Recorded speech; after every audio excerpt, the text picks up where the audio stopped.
안녕하세요. H채널의 한창훈입니다. 반갑습니다. 2019년 5월 2일 비트코인 및 암호화폐 Q&A를 시작하도록 하겠습니다.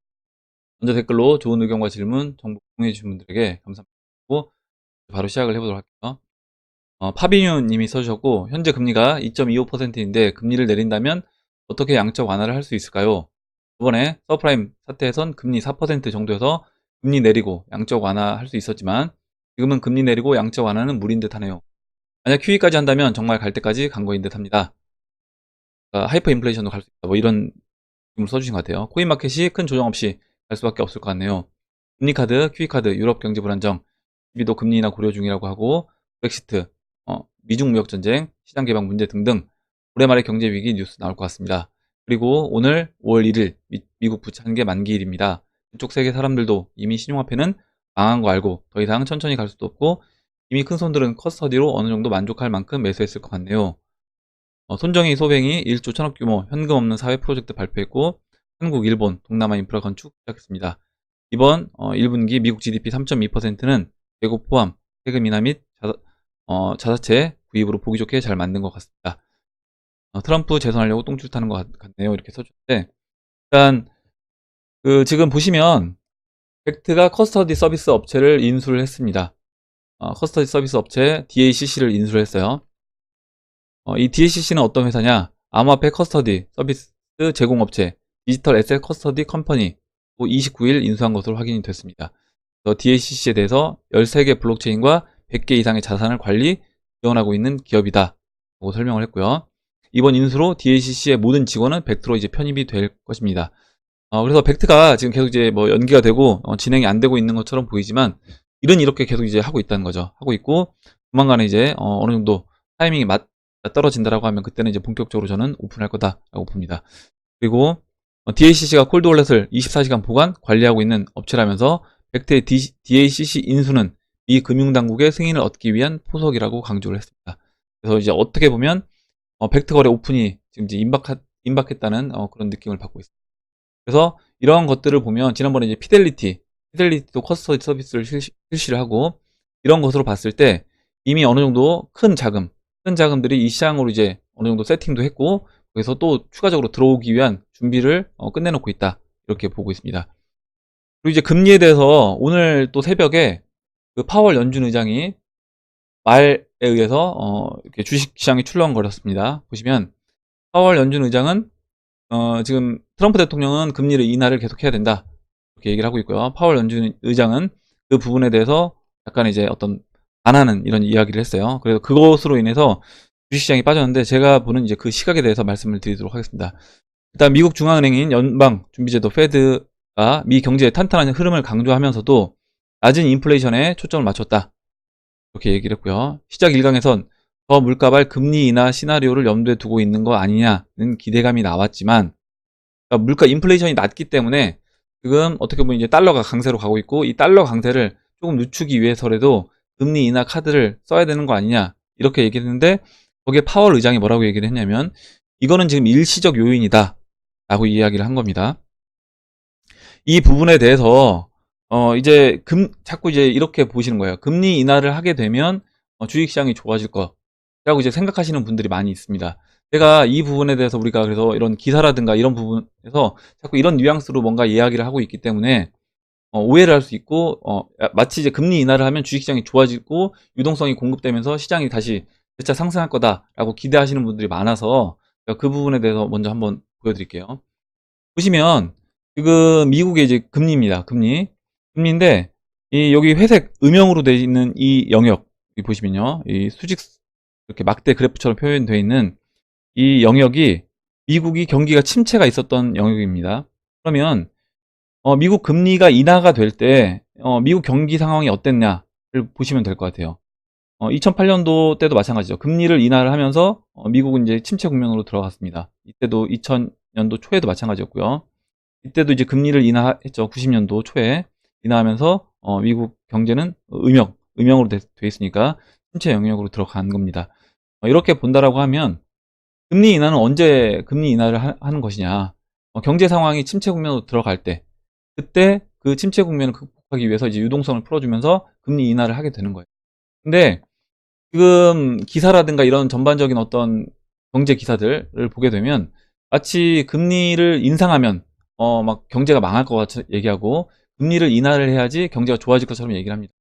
그 반대라는 거죠. 오히려 금리를 인상할 수 있는 여력이 있다는 거는 경제가 그만큼 금리를 인상해도 버틸 수 있는 힘이 있다. 이렇게 오히려 봐야 된다. 그래서 금리를 지금 인상을 못하고 있는 것 자체가 저는 더 위험 신호로 이제 받아들이고 있어요. 이 부분은 이제 이거를 자꾸 그렇게 해석하고 마치 지금 금리를 인하를 한다라고 하면 시장이 더 올라갈 것처럼 이야기를 하면서 시장에 지금이라도 늦지 않게 참여를 해야 된다라는 식으로 이제 이야기를 하는 분들이 있어서 제가 그 부분을 한번 짚어드렸습니다. 예, 이렇게 보고 넘어가도록 할게요. 그리고 만약에 명분 없이 지금 또 제가 한 가지 여기 댓글 쓴 거만 잠깐 보면요.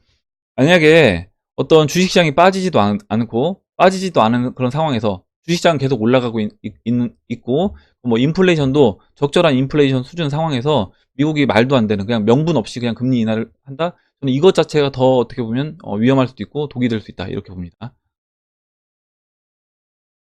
이제 다음 보도록 하겠습니다. 다음으로 김동석 님이 써주셨고요. 베네수엘라 뉴스는 미국발 치우친 내용을 우리 언론이 그대로 인용한 것으로 저는 알고 있습니다. 유일하게 김어준이 뉴스 공장에서 베네수엘라 뉴스를 다른 관점에서 다루고 있으니 기회가 되시면 참조해 보십시오. 많은 분들에게 영향력을 주시는 분이 뭐 다른 관점으로 도움이 되실 겁니다. 기대해 주셨고요. 잠시만요.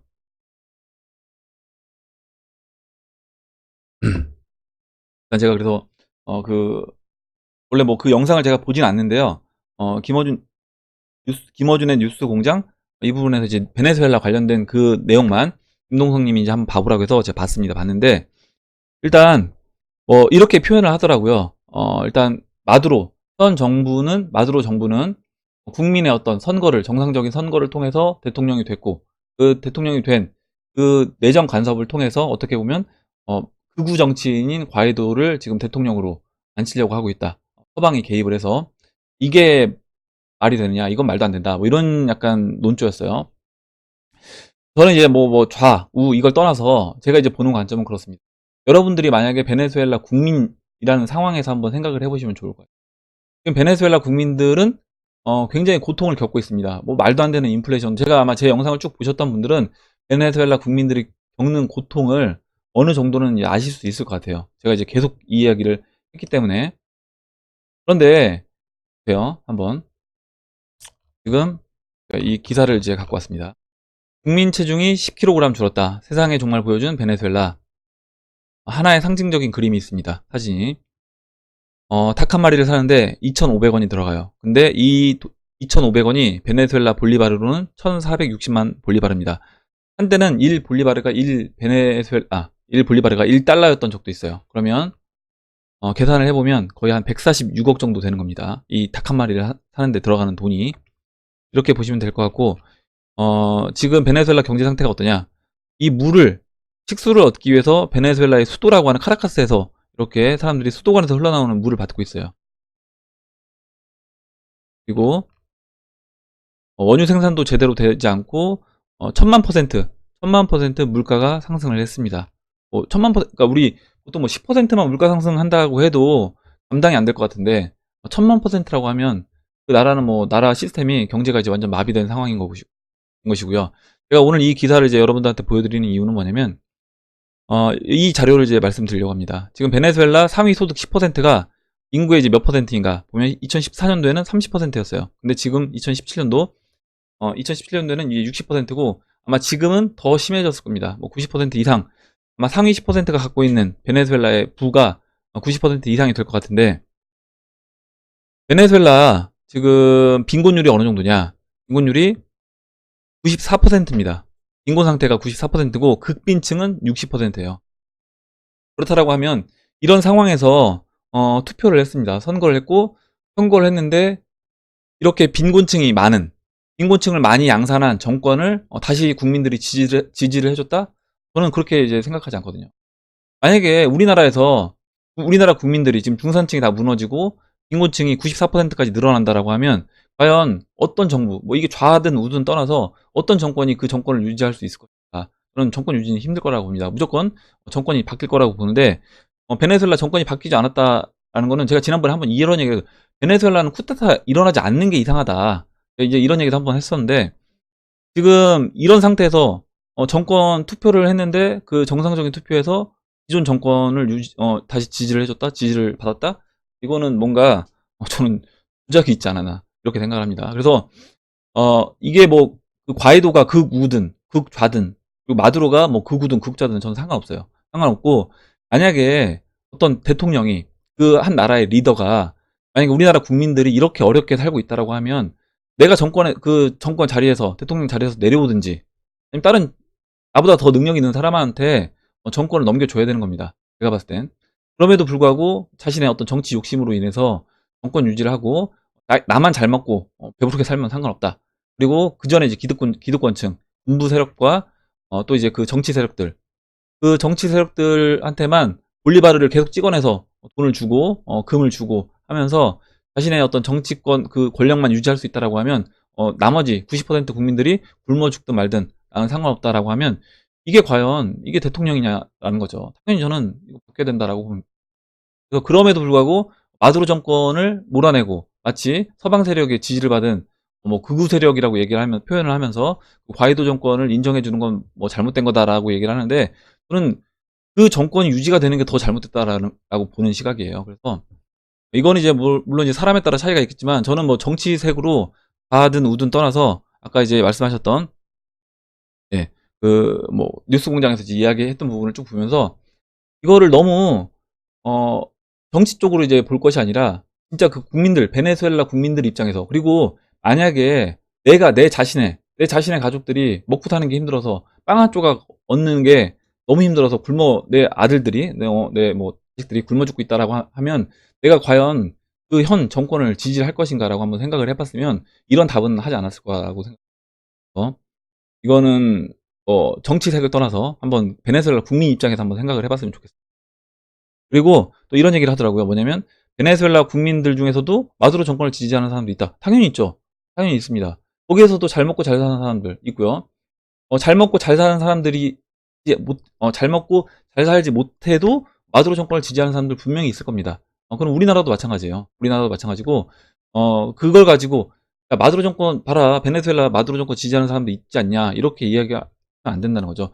지금 아까 사진으로 봤잖아요. 대부분 국민들이 어렵게 살고 있고 전체 국민들 체중이 10kg이 줄었다라고 하면 이거는 전 정상적인 국가라고 보지 않습니다. 이렇게 말씀드리고 이건 어디까지 제 개인적인 그냥 의견이에요. 말씀드리고 넘어가도록 하겠습니다. 다음 보도록 할게요. 예, 와사비님이 써주셨고요. 와사비님이 트레이딩 뷰에서 사용 가능한 하나의 또 다른 지표를 올려주셨습니다. 와사비 전나구 비트코인 난이도 수학적 모델 기반 매수 지표를 공개를 해주셨고 지금 와사비님 앞으로 이런 보조 지표들을 이제 앞으로 지속적으로 이제 올려주실 테니까 여러분들도 보시면 좋아요와 이제 구독 누르시고요. 와사비 차트를 좋아요와 이제 구독 눌러주시고요. 트레이딩 뷰 가셔서 필요하신 분들은 그리고 저 같은 경우도 지금 그 팔로우를 눌렀어요. 눌렀는데 좋아요 누르는 게 어디 있는지 못 찾아서 제가 못 눌렀거든요. 찾는 대로 바로 누르도록 하겠습니다. 이렇게 되면 아마 와사비님이 그 작업 중인 그리고 이제 작업하신 이후에 그런 보조 지표를 이제 공개를 하시면 그 알림이 간다라고 합니다. 네, 그래서 이용을 하시면 될 것 같아요. 다시 한번 이렇게 와사비님 이렇게 만드신 보조 지표를 공개를 해주시고 이렇게 정보를 공유해 주셔서 다시 한번 이제 감사드리고요. 다른 분들도 감사하다는 얘기를 굉장히 많이 써주셨습니다. 와사비님한테 이렇게 보시면 여러분들이 감사하다 이런 얘기를 많이 써주셨어요. 다음 보도록 하겠습니다. 다음으로 이제 CJ님이 써주신 내용을 읽어보겠습니다. 옛날 투자자들은 호환마마, 전쟁 등이 가장 무서운 재앙이었으나 현대 코인 투자자들은 불량, 불법 유튜브를 시청함으로써 흑우 투자자가 되는 무서운 결과를 초래하게 됩니다. 우수한 영상 매체인 유튜브를 바르게 선택 활용하여 맑고 고운 심성을 가꾸도록 우리 모두가 바른 길잡이가 되어야겠습니다. 한편의 유튜브, 사람의 미래를 바꿔놓을 수도 있습니다. 마치 이제 공익 광고처럼 써주셨는데요. 제가 이제 오늘 CJ님 글을 왜 읽었냐면 CJ님이 본 캐릭이 먹고 사는 문제로 댓글 쓰는 시간을 이제 필요하다라고 얘기를 해줘서 앞으로 이제 댓글 쓰는 시간을 좀 줄여야 될 것 같다고 얘기를 해주셨어요. 그래서 댓글 쓰는 시간을 좀 줄이시고 아마 이제 6월 중순쯤에 다시 이제 그 프로젝트가 끝이 나면 다시 참여를 해주신다라고 합니다. 저도 그래서 뭐 그때까지 힘들어도 참으시라고 얘기를 했고요. 울지 말라고 얘기를 해줬는데 진짜 눈물이 나더라고요. 저도 굉장히 좀 슬펐습니다. 슬펐고 일단 6월까지 시간이 이제 비트가 3,000불 가는 것보다 어떻게 보면 더 고통스러운 나날이 될 것 같다라고 제가 썼는데 지금 하고 계신 일 잘 마무리하시고 다시 또 돌아오셔서 좋은 정보들 공유를 해주셨으면 감사하겠습니다. 네, 시제님 글 읽어봤고요.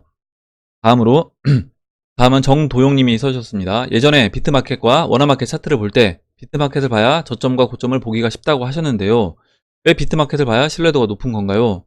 구체적으로 이해를 하고 싶네요. 보시면 일단 퀀텀을 한번 예를 들어 볼게요.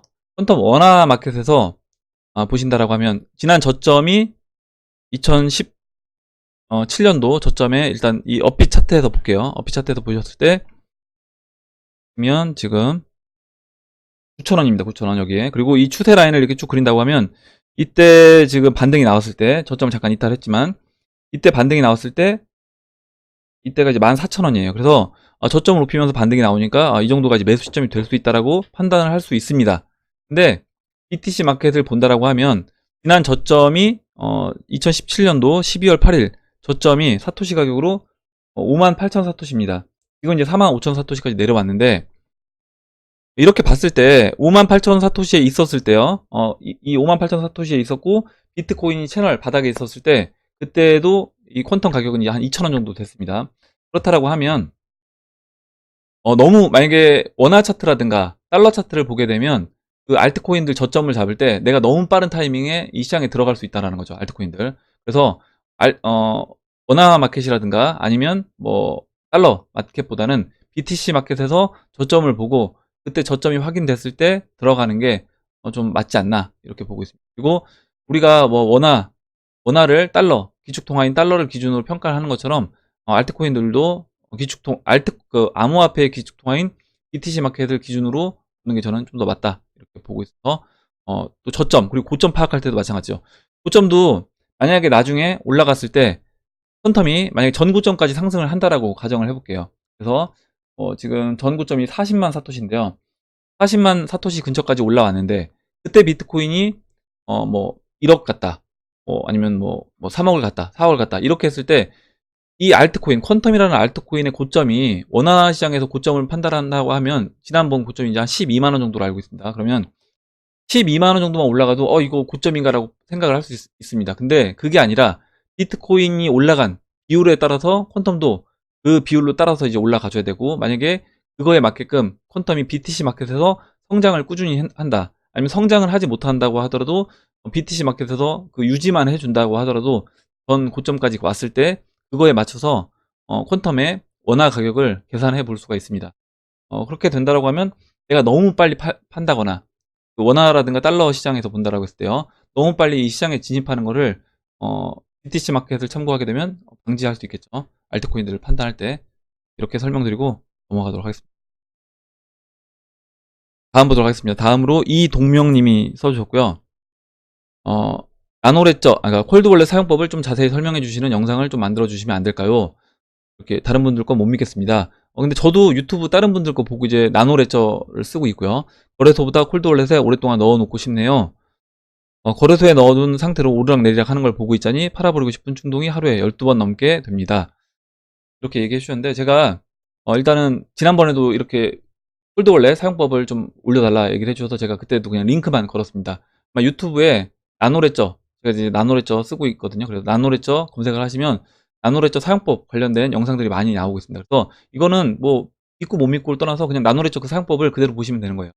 되고 지난번에 제가 이거 영상 또 안 만든 이유가 뭐냐면 그 나노레저라는 게 약간의 저는 이제 과도기적 단계라고 보고 있습니다. 무슨 얘기냐면 그 나노레저 대표도 이야기를 했어요. 앞으로 자기네 그 기술, 그 하드웨어, 나노레저 하드웨어는 이거는 이제 사라질 거다. 무슨 얘기냐면 앞으로 스마트폰 안으로 다 들어갈 거다라는 거. 그래서 자기들은 이 스마트폰 회사의 기술을 특허라든가 그 나노레저가 갖고 있는 특허라든가 이제 기술을 판매하는 회사가 될 거라고 이야기를 했어요. 예전에 이 스마트폰이 나오기 전에 우리도 그때는 내비게이션 따로 사용했잖아요. 내비게이션도 따로 뭐 3, 40만 원 구매를 해서 사용을 했는데 이게 지금 스마트폰 안으로 다 들어와 있습니다. 이런 것처럼 앞으로는 어차피 이제 스마트폰 안으로 들어올 거고 이미 이제 들어왔죠. 갤럭시 S10에 들어왔습니다. 그렇게 본다라고 하면 오히려 나노레 쪽 폴더 원래 따로 사용하시기보다는 저는 갤럭시 S10이라든가 이런 거를 사용을 하시면 좋을 것 같아요. 개인적으로는 그렇게 보고 있습니다. 저도 핸드폰을 갤럭시 S9을 산 지가 얼마 안 돼서 지금 안 바꾸고 있는데 만약 다음번에 바꾼다라고 하면 그때는 저도 제 암호화폐 자산을 핸드폰에 스마트폰에 보관을 할 겁니다. 이렇게 설명드리고 다음 보도록 하겠습니다.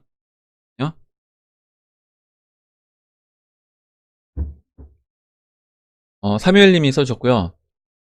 저도 이제 지난번에 한번 소개를 해 드렸었는데 JTB에서 말하는 달러를 대체하는 기축 암호화폐는 어느 것이 될 것인가에 대하여 또 있는 방송을 이번 방송과 다가오는 금요일 방송에 대하여 상세하게 소개할 거라고 합니다. 요점만 말씀드리면 기축 암호화폐는 비트코인이나 이더리움은 절대로 될 수 없다는 결론을 전제로 하고 있습니다. 리플도 아니라고 하네요. 한번 보시고 투자에 참고하시고 이 내용에 대하여 여러분이 공개적으로 토론과 의견을 나누는 기회를 가지면 좋을 것 같습니다. 이야기를 해주셨고 제가 오늘 봐서 시간이 될 때 오늘이든 내일이든요. 지금 일단 이거에 대해서 지금 헤이요 님도 마찬가지로 써주셨어요. JTV 유튜버 채널을 보시는지 궁금하네요. 한번 이제 봐달라고 얘기를 해줬고요. 여러분들이 이 이야기를 해주셨습니다. 그래서 지금 이제 액션 제이 님도 JTV 님이 IMF에서 테스트 중인 러닝코인을 언급했다. 블록체인을 이용해서 전 세계의 금융을 하나로 묶는 작업이 이루어진다. 라고 얘기했고 중앙통제와 안정성이 없는 기존 코인들은 사라진다. 라고 얘기했는데 어떻게 생각하시냐? 이렇게 물어보셔서 이 부분에 대해서 제가 오늘 영상이든요. 내일 오전 영상이든 해서 지금 여러분들이 좋은 내용을 써주셨습니다. 그래서 그 부분을 같이 제가 정리를 해서 제 의견까지 같이 해서 말씀을 드리도록 하겠습니다. 내용이 길어서 CJ님하고 나가님이 또 이렇게 글 써주고 또 다른 분들도 굉장히 좋은 글들을 많이 써주셔서 같이 읽어보는 시간을 가져보도록 할게요. 약간의 그 특집으로 해서 제목은 이렇게 되겠네요. 기존의 암호화폐는 다 영원으로 갈 것인가? 이렇게 제목을 잡으면 될 것 같습니다. 네, 그리고 다음 보도록 하겠습니다. 다음으로 어디까지? 다음으로 이제 와사비님이 써주신 내용을 보도록 할게요. 제가 시간이 허락하고 많은 분들이 도움이 된다면 앞으로 정기적으로 보조지표를 만들 계획입니다. 평소에 꼭 있었으면 하는 중요한 보조지표가 있으면 여기 이 글에 댓글을 남겨주시거나 아니면 트레이딩뷰, 와사비 차트로 가셔서 거기 이제 메시지 쓰는欄이 있습니다. 거기에 메시지를 써주세요. 그러면 지금 제가 추가로 계획하고 있는 지표는 비트코인 해시값을 이용한 비트코인 예상가격 지표, 그리고 뭐 포트폴리오 안에서 설정 비중 대비 일부 종목 과도 상승, 과도 하락 시 리밸런싱 알림 지표. 이거 굉장히 좋을 것 같아요. 두 번째 거. 그래서 이제 내가 포트폴리오 만약에 뭐 ABC라는 종목을 갖고 있다. 거기에서 많이 올라간 종목들을 알려주는 지표를, 보조 지표를 만들어 주신다는 거예요. 비트 도미넌스를 활용한 뭐 교체 매매, 리밸런싱 매수 매도 지표 구상 중이시래요. 그래서 이런 것들을 이제 만드셔서 이제 원하는 지표가 있으면 아래 형식의 얘처럼 써주시면 됩니다. 그래서 이제 지표 이름을 여러분들이 만들어 주시고 지표 입력값, 지표 출력, 지표 계산 원리 및 해석 이렇게 해주시면 이거를 이제 와사비님이 개발자시니까 프로그래밍해서 구조지표로 만들어서 이제 올려주신다라고 합니다. 굉장히 시간이 많이 들어가는 분명히 작업일 텐데 이렇게 이것도 이제 재능 기부 해주시는 것 같아요. 그래서 재능 기부를 해주신다라고 하니까 이제 관심 있으신 분들 그리고 이거에 대해서 한번 이런 지표가 있으면 좋겠다라고 생각하시는 분들 이런 것들을 아이디어를 주시면 와사비님이 그 아이디어를 이렇게 표현을 컴퓨터 프로그래밍 언어로 표현을 해 주신다라고 합니다. 네, 이렇게 한번 해보시면 도움이 될 것 같습니다. 다음 보도록 할게요. 다음으로 헬처 스킴님이 사무엘님이 써줬고요. 마두로의 망명을 러시아가 저지한 배경에는 푸틴이 마두로 개인이 보유한 금을 날로 빼앗아 가려는 것으로 보입니다. 예, 저도 이제 그렇게 보고 있습니다. 수송기에 소수의 군인을 러시아가 파견한 것도 마두로 정권을 지키기보다는 갈 곳 없는 독재자를 털려고 하는 것 같습니다. 미국과 영국은 이미 러시아의 움직임을 파악하고 금의 인출을 거부한 것으로 판단이 되고요. 예, 저도 그렇게 같은 생각으로 보고 있습니다. 다음 보도록 할게요. 그리고 이제 김정옥님이 초기 인트로가 없어졌다고 얘기를 했는데 제가 영상을 편집을 하게 되면 인트로를 넣고요. 편집을 안 하게 됐을 때는 편집을 안 하고 이제 그대로 올릴 때는 인트로를 뺍니다. 왜냐면 그 인트로를 넣게 되면 그 해상도가 떨어져서 만약에 부득이하게 이제 제가 편집을 해야 될 경우에는 어차피 이제 편집을 하게 되니까 그때 이제 인트로를 따로 넣는데 그러지 않으면 인트로를 지금 빼고 있습니다. 예. 그리고 다음으로 키돈 호구링님이 비트코인 SV 이슈가 쏙 들어갔다. 마치 무언가 반등의 요소를 노리는 것처럼요. 비트코인 캐시 하드포크에 맞춰서 어떤 일이 벌어지게 된다면 SV의 가격에도 영향이 있지 않을까 싶습니다. 캐시 가격이 오르는데 SV가 가만히 있을까 싶기도 하고요. 위로든 아래로든 어떤 방향성이 정해지지 않을까 생각합니다. 예, 저도 이제 그렇게 보고 있습니다. 또, 그리고 지금 이 내용이거든요. 댓글들이 굉장히 많은데 이 내용이 이제 파비뉴 님이 써주신 내용입니다. 이것만 이제 오늘 저녁 때 올릴 영상이니까 이 부분만 읽고 영상을 마무리하도록 하겠습니다. JTB 채널에서 암호화폐에 대해서 이야기가 나왔는데요. 현재 존재하는 코인들, 비트, 이더, 리플 등등 전혀 가치가 없을 거라고 하네요. 정부와 세력들이 통제력을 얻기 위해 자체적 새로운 중앙 집권형 암호화폐를 만들 것이고 현존하는 암호화폐들이 쓰일 확률은 0%라고 합니다. 그래서 이거에 대해서 이제 의견을 굉장히 많은 분들이 지금 써주셨습니다. 그래서 이 부분을 제가 따로 영상을 만들어서 오후든 아니면 내일 오전이든 올리도록 하겠습니다. 네, 오늘 여기까지 하도록 할게요. 예. 2019년 5월 2일 코인및 암호화폐 Q&A 영상을 마무리하도록 하겠습니다. 오늘 나온 얘기들 중에 여러분들 궁금하신 거 그리고 의견 같이 이야기해보고 싶은 내용들 있으시면 영상에 써주시면 다시 읽어보는 이야기해보는 시간을 가져보도록 하고요. 아까 이제 말씀드렸던 진짜 기존의 암호화폐들은 다 영원으로 갈 것인가에 대해서 또 여러분들 의견 있으시면 그 부분도 써주시면 오늘 오후 영상에서 아니면 또 내일 영상에서 만들 때 같이 다 이야기를 해보는 시간을 가져보도록 하겠습니다. 네, 영상이 도움이 되셨다면 좋아요와 구독 버튼 그리고 알림종 버튼을 눌러주세요. 감사합니다.